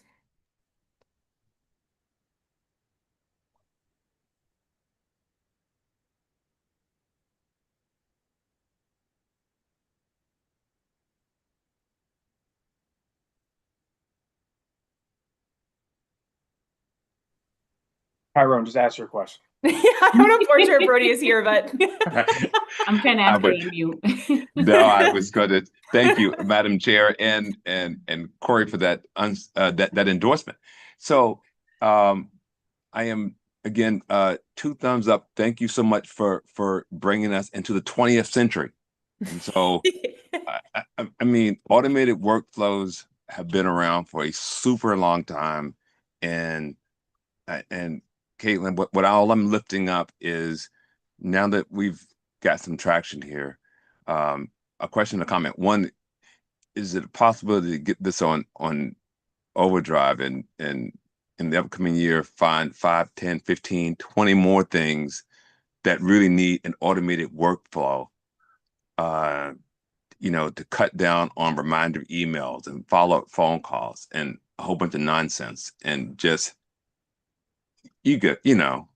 let's use technology to push things through. The other thing that I've heard this year as we've gone through these cuts is about management versus writing. I have not been able to give people affirmative feeling that, yeah, we got grant writers, we got a grant manager. So the question is, does this do writing? It seems like it doesn't quite do writing, but it tees it up so well. Can we justify bringing on a part-time, at least, grant writer? What can we do in that space? Because it feels like now it's teed up where it feels like a grant writer could just be so effective given what's been teed up. Yeah, so I can respond. So on the first one, yes, I think there's like a million things we could start using this for. So we've started with the biggest pain points, but I think we're going to keep finding processes that can be more automated. On the grant writer front, so this does actually tee up a lot of the grant writing in terms of pulling from previous applications, from what the grant is looking for to give a starting place on some of the narrative, which I will say, actually, the State Department of Education has told us, like, hey, you should use more AI to help you with this, to get started on it. And I think partnering this with collaborating with the city's budget team that has a grant writer on staff, because I think what this piece will do is say, here are all the grants that are out there that are related to your district that you can apply for. It'll get started some of the application because it can bring in our information, like I said, from other grants from the system. And then I think we can partner with them to say, okay, take this to the finish line.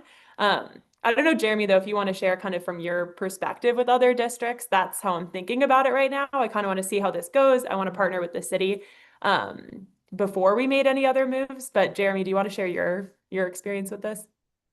Yeah, I think one of the things that we try and do is make it so that, almost 90 to 95% of the work of the application is completed by the platform. So you're getting huge efficiencies there. And in many of the districts we work in, they don't have a dedicated FTE or even a half FTE for grant writing.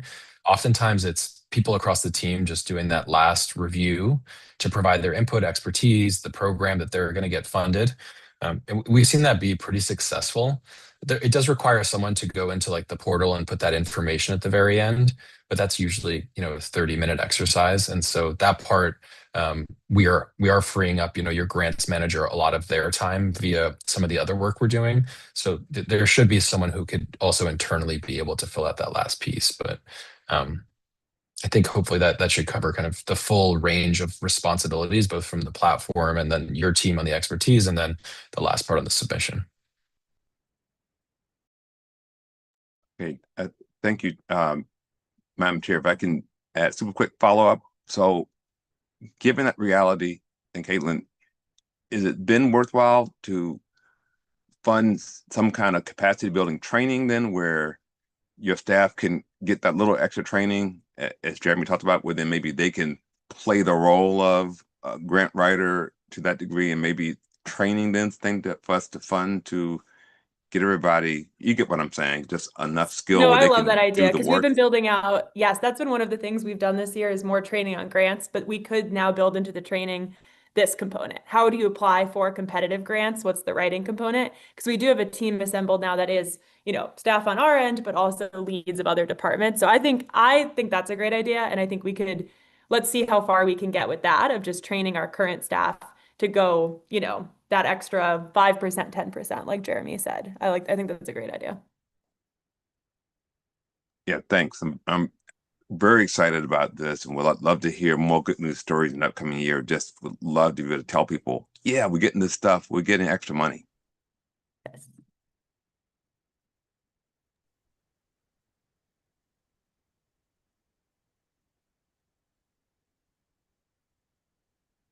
I think if there's no other questions on this, I can just cruise into the FY26 update because I know we are definitely over time. But I'll pause real quick. Any other questions?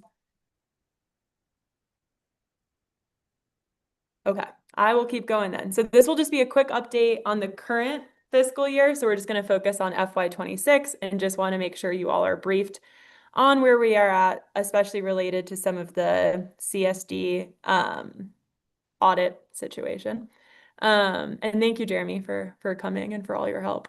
All right. I will move quickly. I gave this update the last time, but I'm giving it again to make sure we are all on the same page. And it was something that came up at the state board meeting last week.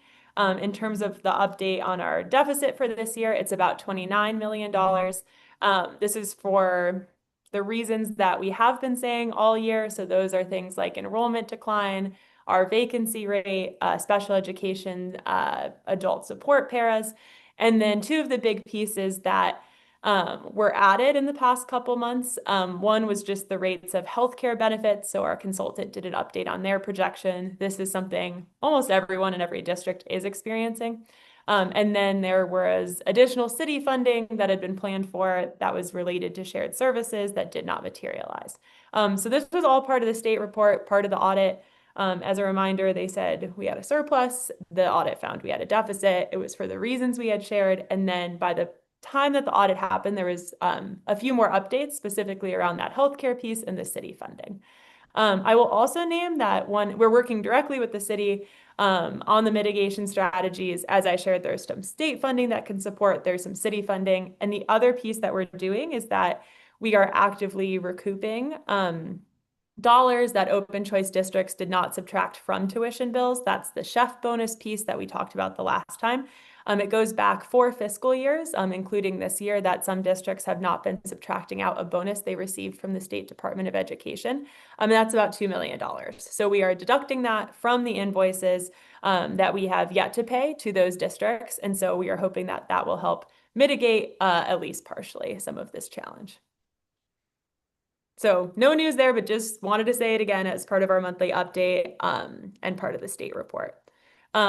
You received the monthly financials, nothing major to report outside of what we have been reporting. The biggest things to note are just that our salaries are slightly higher than last year. It's for the reasons we've said about both contractual salary rates are higher and we filled more positions. The other big category that is higher is system-wide purchase services. That is due to tuition and transportation, which are both budget areas that have increased from the prior year. So similar to what we've been reporting, we're at April month end now, and that's actually the data around when the audit was conducted. So this is our latest understanding of where we're at with the current year budget. I want to take just a couple slides before we end our evening, just to remind folks and give an orientation to the various CSD audits that we've had. We are now onto our 5th, and so I wanted to do a recap of where we have been and clarify what each of them are. So this is just sharing, we did an update, we've done some monthly updates on this piece. The first set of audits, which was called the 3-pronged approach, started actually in 2024. It was in response to Hartford Public Schools having a deficit going into the 2025 fiscal year. So there was a deficit. I was not here at the time, but that was a time when almost every district had a deficit. It was post-COVID funding. In response to that deficit, the state started their 3-pronged approach to look into our financial operations. So that's what we've talked about previously with some of the CSD inquiries, is this original 3-pronged approach. It had the public works recommendations, and I'm just going to remind you what those are just so you have it in your head what all these different things are. So there's the public works piece, which is about our financial systems. It's part of what I just alluded to when I said we're working on our invoice processing, our grant management, et cetera. The second one was about special education. I'll give you a reminder of those recommendations, but it's things around hiring special education staff, more in-house programming, etc. The final one was the magnet school assessment, and this was where we received some of the findings and recommendations. We only ever got an executive summary. There was never a full report, but that was back in November and December. So this is the original three-pronged approach.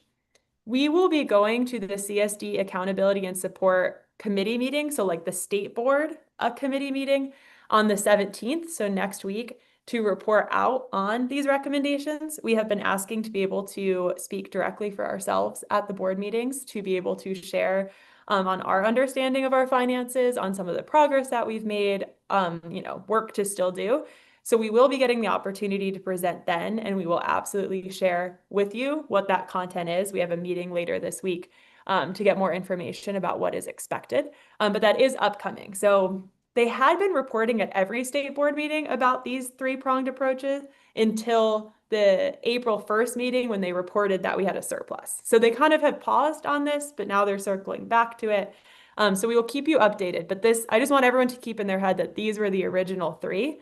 And I'm not going to read all the recommendations. This is just to get it in your head. The public works ones were all the things about our financial processes, part of what I just talked about on grants management. This was the one that had about $400,000 to cut, but we cut that already and is the only one of all these audits that have identified any savings so far. The second one was on special education. As I said, it was things about our special ed vacancies. It was about curriculum, interventions, having more in-district programming, that type of thing. And then the final one on magnets, and again, this one was a little confusing because there never was a final report. There was a recommendation for us to do a comprehensive utilization and feasibility analysis, which is exactly what was presented to you earlier today from the public consulting group. So we're viewing that as our way to meet this recommendation. And actually the two other recommendations that came out of that study was recommendations for the State Department of Education. So it was them telling themselves that they should have clear parameters for allocating funding and that they actually need to assess how magnet schools are funded. This was where they were comparing magnet school funding to neighborhood schools, our magnet schools to CREC, and they saw that we spent less than CREC, and we said, well, you are the ones who fund us and CREC, and they said we should look into that. So that's where that one stands. But again, now those are, when you think about the three-pronged approach, that's what that is. Those are those audits.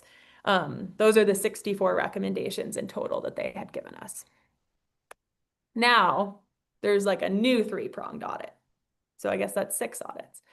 The precipitating event for these ones were our deficits for the current fiscal year and next year. So precipitated by a very similar event as the other 3 back in 2024 was Hartford sharing that there was a deficit. The first audit was what was just completed, and that was to look at our FY26 projection. So that was where they said, we think you have a surplus, we need to do an audit. They found that it was a deficit. The next audit that is happening and just started on Friday and will conclude in August is what they're calling a forensic audit. It's a somewhat confusing term. Forensic often means fraud. They are not looking for fraud. They are looking in the past. That is what forensic means in this instance. And what they're looking at is our budget, some of the budget assumptions, but more so budget changes throughout the year, and kind of what the process is for building the budget, engaging folks in that, and then making budget decisions throughout the course of the year. So we will be sharing all relevant documents, files with them. They will be interviewing people. I linked in here, and I don't know, Christina, you could make sure board members have that or put it in the chat. They did the same exact audit on Bridgeport Public Schools, and some of the findings were things like, were board members aware of various updates to the budget? I'm hoping that's a yes in our case because I feel like we talk about this more than anything else. But it will be looking into the past, so it'll look at 2024, 25, and 26. So that is the purpose of that audit. I will say that I shared that I did not fully understand how this helps us address the structural deficit.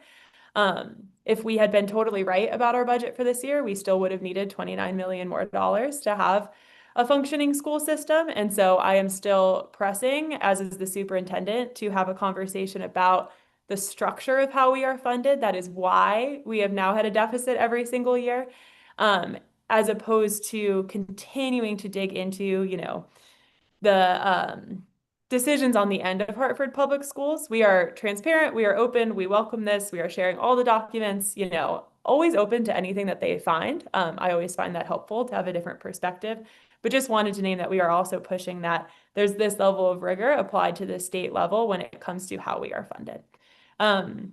The final audit, as we understand it at this time, will be looking into the future and helping to do a projection for next year and for multiple years to come, which I do actually think will be helpful to align on a projection for multiple years to come to size what the deficit looks like over time. And that will include some recommendations potentially from the previous audits about that budget process. So that is where we are at in terms of the CSDE inquiry. So like I said, there is the original three-pronged approach that is ongoing that we'll be reporting on next week. There is a new kind of three-parter, one of which we just concluded, and another of which we are beginning that's looking into the past about some of the budgeting decisions. So I will pause there. That is the update on the current year, where we're at financially and where we're at with the CSD audits. Any questions or comments on that?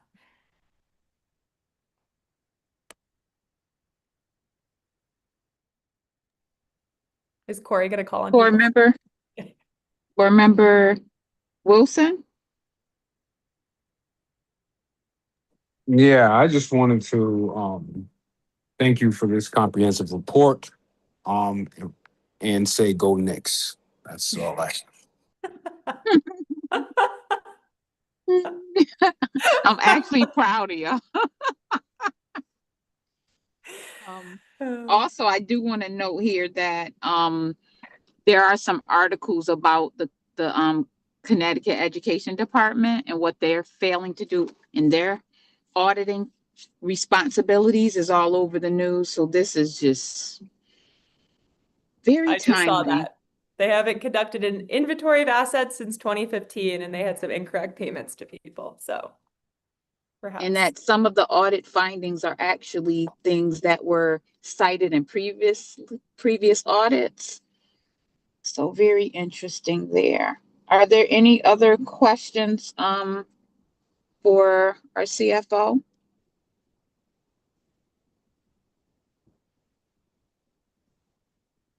Mrs. Estrada Perez? Not necessarily a question, but just thank you for breaking it down, bringing it back to the original audit, then bringing what the new audit will look like and what it's exactly looking at, you know, in terms of being transparent and communicating that, you know, this does not address a structural issue. We're happy to share the information. We're happy to have the conversations, and any data is good data really to make sound decisions. But I also support the fact that we continue to have the conversations around the structural issue, because part of addressing efficiencies is looking at the structural ways in which we've designed things to then correct at the root of the issue, not at the consequences of that root, right? So I just wanted to say that I really do appreciate you bringing this along and sharing it clearly so our viewers and our families and our community understand, and that we are also putting this in the context of the larger system and also what's happening at the state level with the State Department of Education. So thank you.